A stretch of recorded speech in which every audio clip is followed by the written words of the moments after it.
It was one of the most unusual twists in recent North Korea-related developments, and there's been plenty of them. An apparent raid on the North Korean embassy in the Spanish capital, and one of the key figures involved, a former US Marine, has been facing extradition to Spain and even potential assassination. In the last few days, in a Los Angeles federal court, robbery charges were dropped against 39-year-old Christopher Ahn, the former US Marine in question. He still faces charges of illegal entry, illegal confinement, intimidation, assault, and being part of a criminal organization.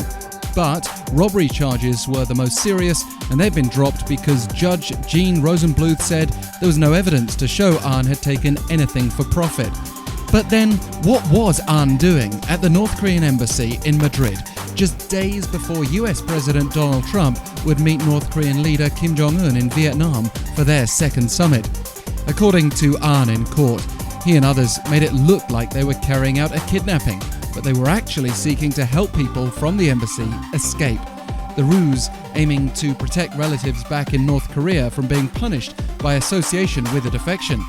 But apparently the wife of a senior official at the embassy escaped the staged kidnapping and alerted Spanish police, the presence of whom apparently changed the minds of those allegedly seeking to escape in the first place. Later, when Ahn was back in the US, Spain requested that the US extradite him, claiming he and his accomplices wielded weapons while restraining embassy staff and family members, including a child.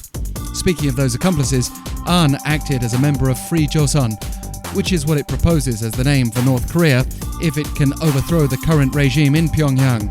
The group's founder, human rights activist Adrian Hong, remains at large, as do others involved in the raid, reportedly including a North Korean defector.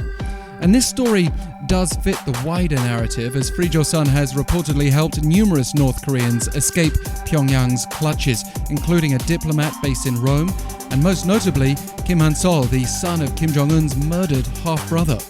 But being the only suspect under arrest for what North Korea calls a grave terrorist attack, and with Spain obligated to protect diplomatic compounds, the possibility of extradition remains real for Ahn.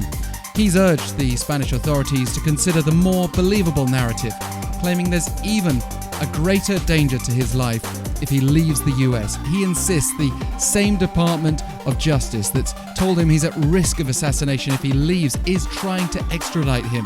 It will take several more weeks before we get to that decision, with the court in LA yet to decide on those other charges aside from robbery.